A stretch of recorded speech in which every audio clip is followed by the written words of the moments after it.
সুপ্রভাত জানাই সকলকে। আজ ৩১শে অক্টোবর ২০২৫ শুক্রবার। গতকাল থেকে অঝোরে বৃষ্টি হয়ে চলেছে। এখনো বৃষ্টি থামার কোনো নাম নেই। আমি আমার চ্যানেলে এই ১ম মিনি ব্লগ আপলোড করছি।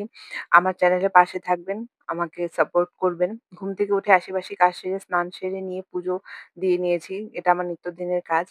তারপরে বর যেহেতু শুয়েছিল, বর ওঠার পরে বিছানাটা তুলে নিলাম। সকালে ব্রেকফাস্ট হয়ে গেছে। এখন দুপুরে রান্নাবান্নার তোড়জোড় চলছে। আলুর দম করব বলে প্রেসারে আলু সেদ্ধ বসিয়েছি। তারপরে চালটা ভালো করে ধুয়ে নিলাম। আসলে চালটা আমি কি করি কিছুক্ষণ ভিজিয়ে রাখি। আমার মনে হয় এভাবে ভিজিয়ে রাখলে কিছুক্ষণ তাহলে নোংরাটা ভালো কাটে। আমার মতো কারা, কারা করো অবশ্যই জানিও কমেন্টে। চাল ধুয়ে তারপরে ডাল, ভাজা, আলুর দম এগুলো রান্না-বান্না করলাম। এই তো সবথেকে বিরক্তিকর কাজ হচ্ছে এই যে আলু চোচা ছাড়ানো। এই এটা আমার একদমই ভালো লাগে না করতে। তারপর রান্না-বান্না সেরে ছেলেকে খাইয়ে-দাইয়ে নিয়ে স্নান-টান করিয়ে আমি আমার ছেলে এখন এই জানলার ধারে দাঁড়িয়ে রাস্তার বৃষ্টি দেখছি। অসময়ের বৃষ্টি একদম ভালো লাগে না।